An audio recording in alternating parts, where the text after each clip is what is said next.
राजस्थान के अंदर कांग्रेस पार्टी ने कल अपनी पहली लिस्ट जारी करी है और इसमें एक महत्वपूर्ण नाम है मालवीय नगर से अर्चना शर्मा का।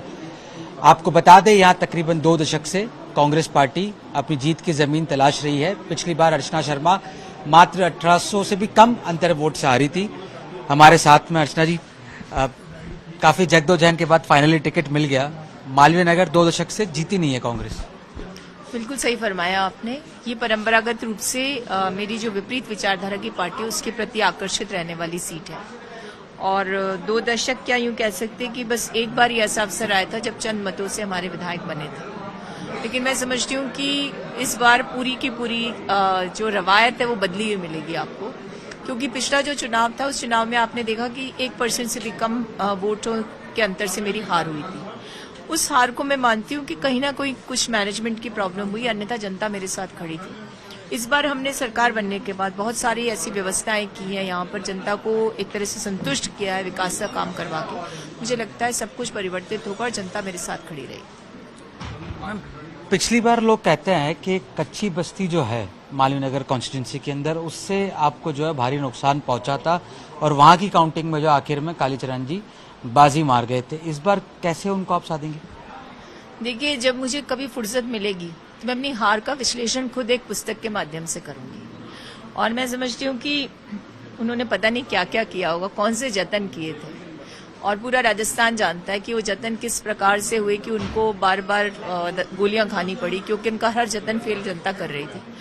पर कहते हैं ना कि जब किस्मत साथ ना दे रही हो और जिस प्रकार की परिस्थितियां उन्होंने निर्मित की, क्योंकि उनको पता था उनको जनता हराना चाहती है, तो उन्होंने बहुत सारे जतन किए। उसका ही परिणाम निकला कि 1% से कम मतों से मैं हार गई।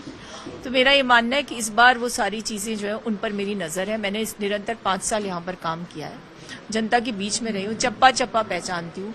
मेरा ये जो आपको जितने लोग नजर आ रहे हैं ना, ये कार्यकर्ता नहीं, मेरा परिवार है। कोई भाई है, कोई बहन है, कोई माँ है। इन लोगों ने मिलकर के मेरे साथ कदम ताल की है। जिस दिन हमारी पार्टी ने हमको हाथ से हाथ जोड़ो अभियान सुपुर्द किया था 26 जनवरी को, उस दिन से लेकर आज तक हम पैदल चल रहे हैं पूरे विधानसभा में। मेरा सौभाग्य रहा कि पार्टी ने भी मुझे हारा हुआ नहीं माना, और जो अभिशंसा मैंने की, जो अनुरोध मैंने किया सरकार के स्तर पर, विशेषकर धारीवाल जी ने मेरा बहुत सहयोग किया। उन्होंने मुझे जितने भी काम थे उनको स्वीकृति प्रदान की। इस मामले में मैं सौभाग्यशाली हूँ कि मालवीय नगर इंफ्रास्ट्रक्चर के क्षेत्र में मुझे लगता है, ऐसा मैं महसूस करती हूँ कि जयपुर की सबसे अव्वल सीट बन गई है। तो ऐसे में जनता ने महसूस किया कि जब हार कर भी व्यक्ति विकास करवा सकता है, संघर्ष कर सकता है, जमीनों की कब्जों को मुक्त करा सकता है, इंफ्रास्ट्रक्चर के क्षेत्र में संघर्ष कर सकता है, तो जनता का विश्वास बढ़ता गया है। मैम, कालीचरण साहब कहते हैं कि मैं अपनी छोटी बहन अर्चना शर्मा को जो है वो, या ऑफ द कैमरा कहते हैं, वो राजनीति से रिटायर करवा दूंगा इस चुनाव के बाद में। देखिए, किसी भी व्यक्ति को चाहे उसे कितनी भी सफलता मिले, दम्भ नहीं करना चाहिए।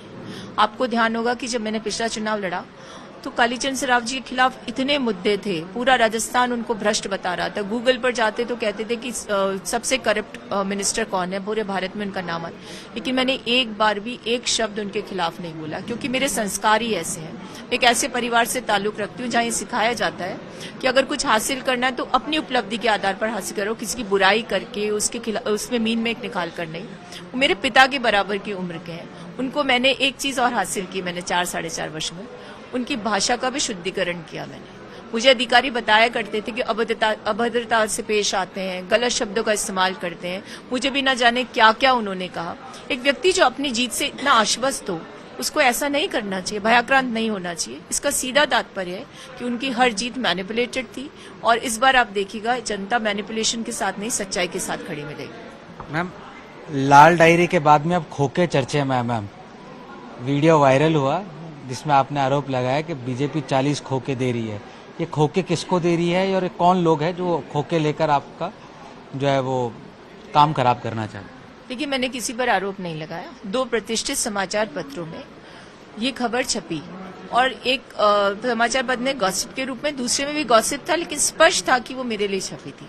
तो ऐसे में जब मैं मेरे साथियों से बात करती हूँ, संवाद करती हूँ, कहीं मैंने उद्घोषणा के रूप में नहीं कहा। एक सार्वजनिक कार्यक्रम में जहाँ मेरे साथी बैठे थे, वहाँ आप जैसे किसी सुधी व्यक्ति ने मुझसे पूछा कि ये क्या चर्चाएं चल रही है, तब मैंने उसको मजाकिया लहजे में कहा और उसको अपने आप अपने ऊपर लेकर के, अन्यथा यदि किसी ने महसूस किया तो मैं समझती हूँ उनको ऐसा नहीं करना चाहिए। मैंने किसी का नाम नहीं लिया, मेरी गठित ये कोई व्यू रचना नहीं है, मेरी कही गई कहानी नहीं है। ये समाचार पत्रों में छपी हुई बात थी जिसको मैंने सार्वजनिक रूप से अपने साथियों का मनोबल बढ़ाने के लिए कहा कि आपकी मेहनत का ही और परिश्रम का परिणाम है कि आज हमारी सीट को लेकर के चिंताएं होने लगी है।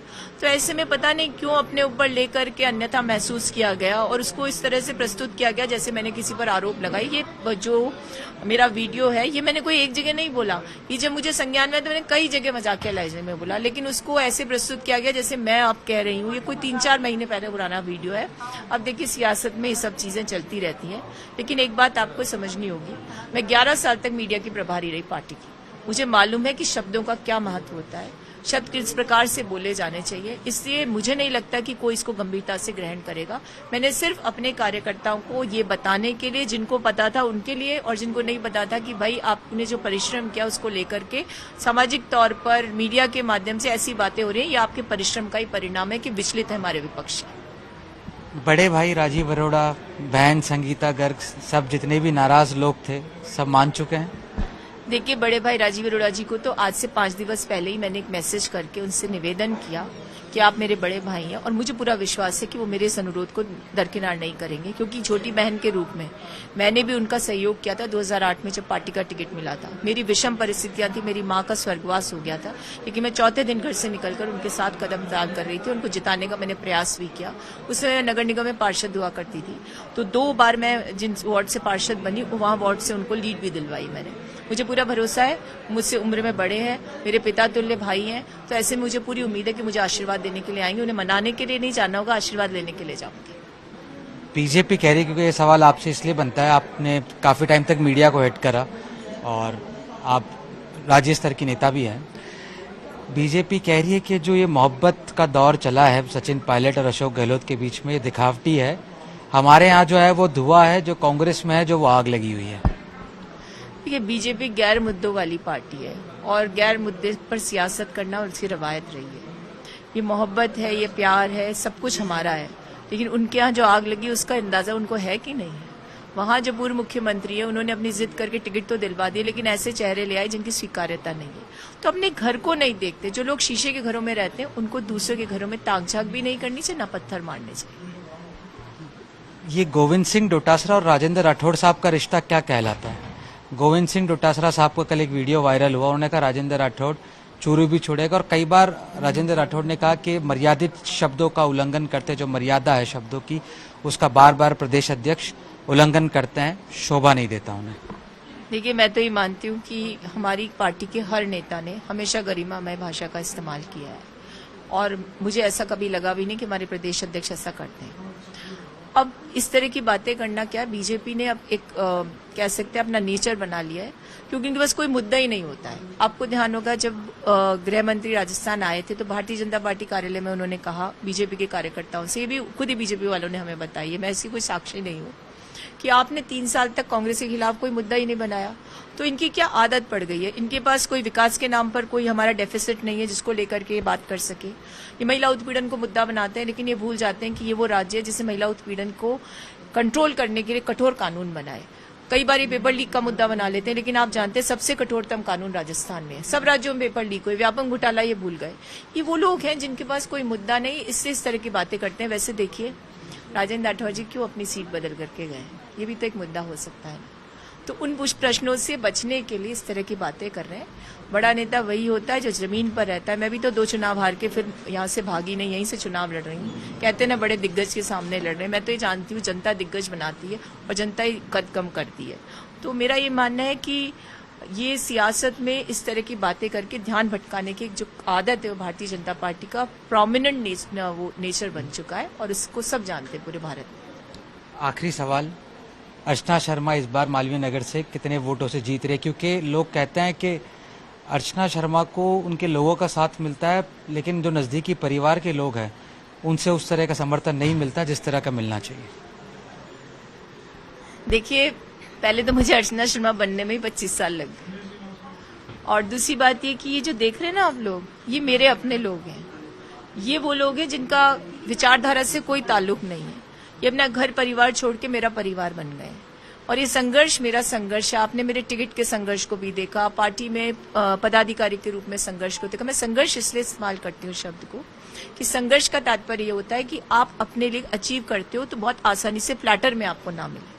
और जब मुझे तीसरी बार टिकट देने की बात थी तो सब ये कह रहे थे 2 बार हारे व्यक्ति को टिकट नहीं मिलेगा, लेकिन जो संघर्ष करता है, धरातल पर रहता है, जमीन से जुड़ा होता है, जनता का मान सम्मान करता है, राजनीति को समाज सेवा समझता है, उसके लिए कोई दुविधा नहीं होती। मेरा परिवार निरंतर बढ़ता जा रहा है, और ये जिनकी आप बात करें जो मेरे नहीं है, मेरे साथ नहीं, वो सब भी मेरे साथ आएंगे, क्योंकि परिवार में बर्तन होते तो खनकते हैं, लेकिन परिवार परिवार ही होता है।